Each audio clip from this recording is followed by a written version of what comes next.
Të nderuar hirësi, të nderuar zonja ambasadore, të nderuar pjesëmarrës. Ndjehem thellësisht i nderuar dhe i privilegjuar që më jepet mundësia përsëri të flas sot për veprën e kryepiskopit Anastas. Siç kam thënë edhe në shumë raste të tjera, duke nderuar veprën e këtij njeriu të madh, ne nderojmë veten tonë, kishën tonë dhe vendin tonë.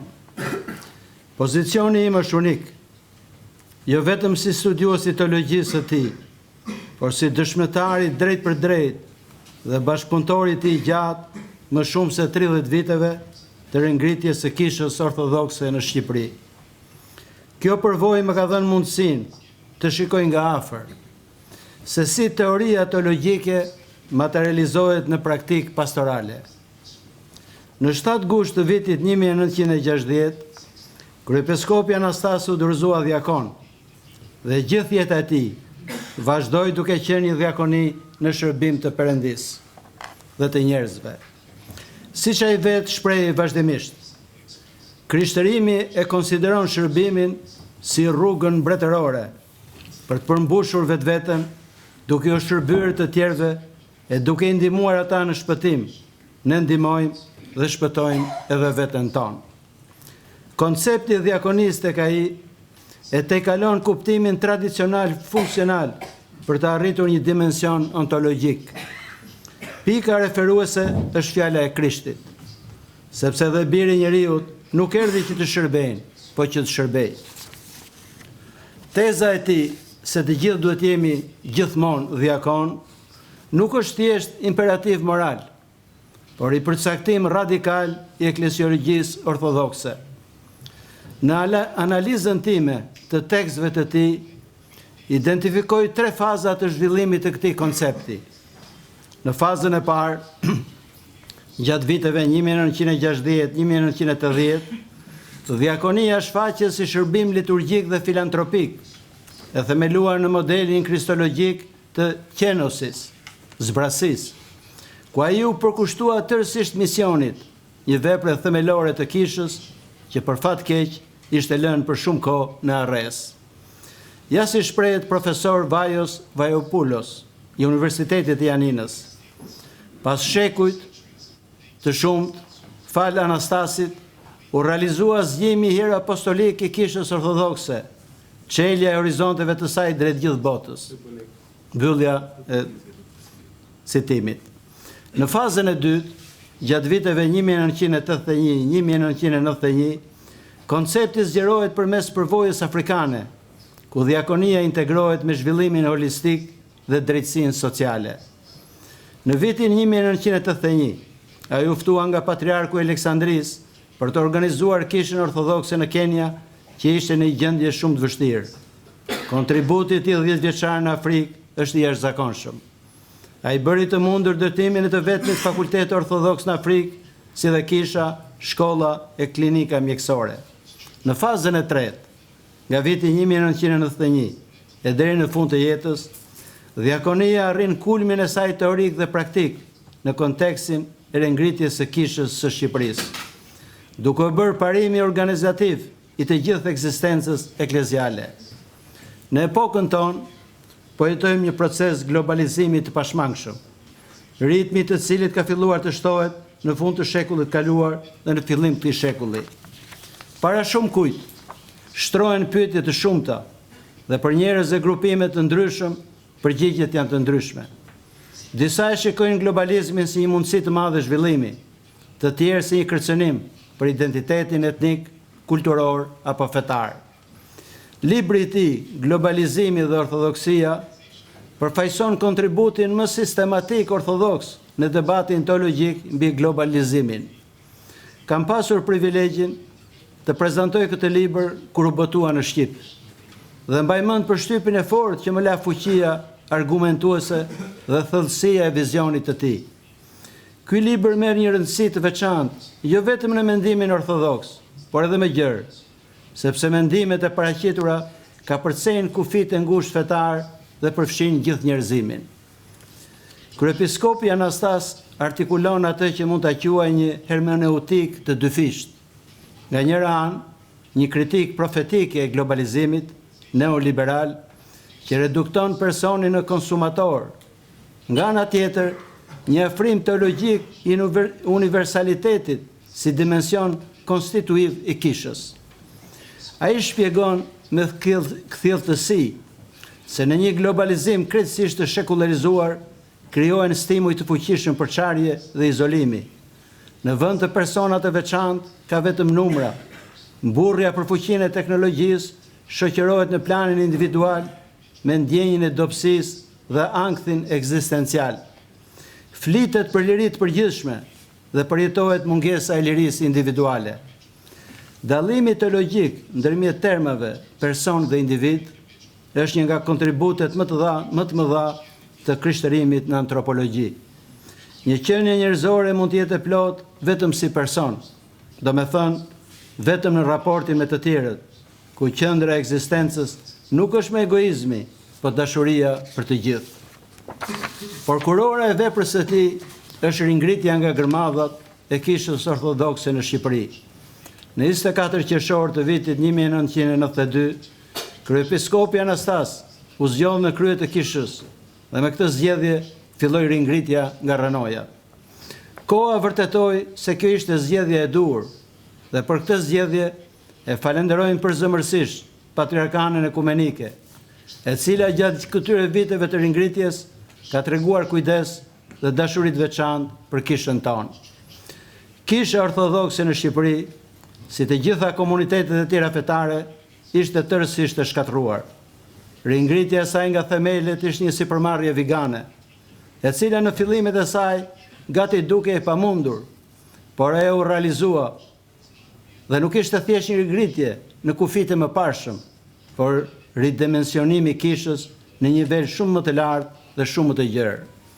Të dhënat empirike janë bresilënse e dëshmojnë për një vepër të jashtëzakonshme. Rreth 150 kisha janë ndërtuar të reja, 60 kisha manastire e monumente kulturë janë restauruar, mbi 160 të tjera janë riparuar, janë ngritur, blerë dhe rekonstruktuar më shumë se 70 ndërtesa, e tërë vepra ndërtuese arrin mbi 450 objekte. Në kujdesin e tij u ngrit Akademia Teologjike Ortodokse Ngjallja e Krishtit, ku janë përgatitur 140 dhe më shumë klerik vendas. Në fushën e arsimit janë ngritur 17 kopshte ditore, kur përparësi kanë fëmijët e familjeve në nevojë, shkolla të rikonstruktuara, kopshte, shkolla nëntëvjeçare dhe institucione profesionale, si dhe Universiteti Logos, i pari universitet ortodoks në Shqipëri.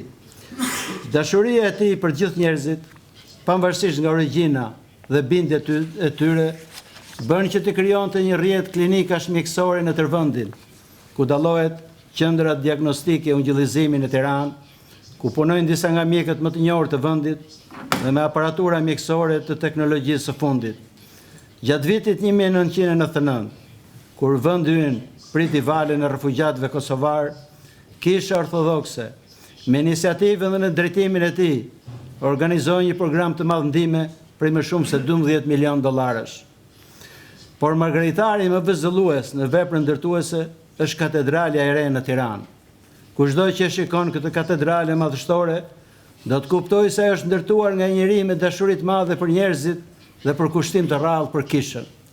Çdo gjë në këtë ndërtesë të manitshme tregon se e ka bërë të pamundurën për t'i dhënë kishës këtu në Shqipëri më të bukurën dhe më të mirën. Kjo është pjesa e dukshme dhe e prekshme e kësaj vepre vigane. Por do doja të theksoja përsëri një aspekt tjetër, madje akoma më të rëndësishëm, për të cilin nuk është folur aq shumë sa duhet. Kryepiskopi Anastas jo vetëm që arriti të realizonte ndërtimin e infrastrukturës fizike, por përpjekja e tij për të dhënë një frym të drejtë brenda kishës ka qenë gjithmonë prioritet. Sepse për atë, ndërtesat nuk ishin një qëllim në vetvete, por vetëm një mjet për të realizuar veprën shpëtimtare të kishës. Ato u ndërtuan për njerëzit dhe në shërbim të tyre. Predikimi i tij publik dhe privat ka qenë gjithmonë dashuria dhe respekti për çdo qenie njerëzore. Ai ka përhapur brenda kishës një frym pajtimi dhe falje. Dhe gjithë ne që kemi qenë pranë tij gjatë këtyre viteve, jemi dëshmitar të kësaj. Vendi ynë ka nevojë për këtë frymë. E gjithë bota ka nevojë për këtë frymë, se vetëm mbi këtë themel hyjnor mund të ndërtohet një marrëdhënie e drejtë ndërmjet njerëzve. Shembulli i tij dëshmon se mësimi i Zotit tonë Jezu Krisht, duani armiq tuaj, bekoni ata që ju mallkojnë, u bëni të mirë atyre që u urrejnë, është i mundur të realizohet, dhe se falja dhe dashuria duhet të mbizotërojnë mbi urrëtitjen. Dihet roli i rëndësishëm i tij në dialogun ndërfetar, sidomos me Islamin, me të cilin jemi në kontakt prej shekujsh. Kontributi i tij bëhet akoma më i rëndësishëm në pajisjen e këtij dialogu me një mbështetje teologjike. Zërat të tillë nuk janë të shumtë.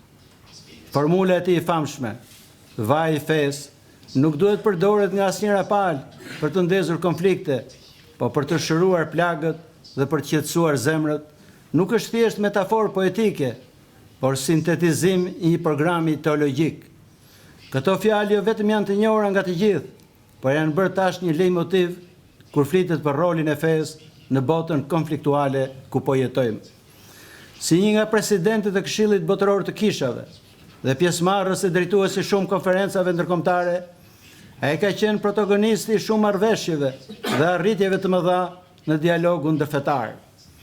Kam qenë i pranishëm në shumë takime panorthodokse dhe jam dëshmitar i kontributit të tij të pazëvendësueshëm. Shumë herë ka qenë ndërhyrja e tij, aftësia e tij bindse dhe besimi që kanë të gjithë primatët e kishave të tjera ortodokse tek ai, që arrije një mirë kuptim dhe një zgjidhje e pranueshme nga të gjithë. Librat, eset dhe artikujt e ndryshëm të tij, ndonse të shkruar në kohë të ndryshme dhe për auditor të ndryshëm, përsëri kanë një unitet dhe kohezion të brendshëm. Kjo tregon se këto artikuj nuk janë të rastësishëm, po paraqesin mendimin e pjekur dhe të kthjellët të një teologu, për kujdesin plot dashuri të një bariu shpirtëror, si dhe për kushtimin e të krishterit përgjegjshëm për të tashmen dhe të ardhmen e njerëzimit. Duke folur për jetën dhe veprën e tre hierarkëve, kryepiskopi Anastas thonte se ata kanë qenë faktor të një ndryshimi të thellë shoqëror dhe ripërtëritës, me ide rrënjësisht reformuese që edhe sot mbeten të guximshme dhe aktuale. Në të njëjtën linjë shkojnë edhe jeta, vepra dhe shkrimet e tij. Prandaj mendoj se shkrimet e tij mund të radhiten në atë që mund ta quajmë shkrime neopatristike, sepse kanë të njëjtin frymëzim, të njëjtën përgjegjësi, të njëjtën fuqi guxuese dhe krijuese dhe të njëjtin qëllim, ndryshimin dhe restaurimin e të gjithë krijimit, për të cilin u trupëzua, u kryqëzua dhe u ngjall Zoti ynë Jezu Krisht. Sa më shumë kohë kalon, aq më e qartë bëhet madhështia e veprës së tij. Shpesh habitem dhe mrekullohem, dhe jo vetëm unë, por edhe shumë të tjerë, se si ka mundur të realizojë një vepër në këto dimensione. Si përgjigje, mund të kemi vetëm këtë: një besim i madh dhe një dashuri e madhe për Zotin dhe për njerëzit, një talent jashtëzakonshëm dhe një hir i madh nga Perëndia. Ai dhuroi kishës son gjithçka që e kishte, gjithë pasurinë e tij shpirtërore dhe intelektuale, diturinë dhe urtësinë, mendimin e pjekur dhe të kthjellët. Dhe unë mund t'ju them me bindje se nuk njoh ndonjë person tjetër që t'i ka dhënë këtij vendi më shumë, pa kërkuar asgjë dhe pa marrë asgjë.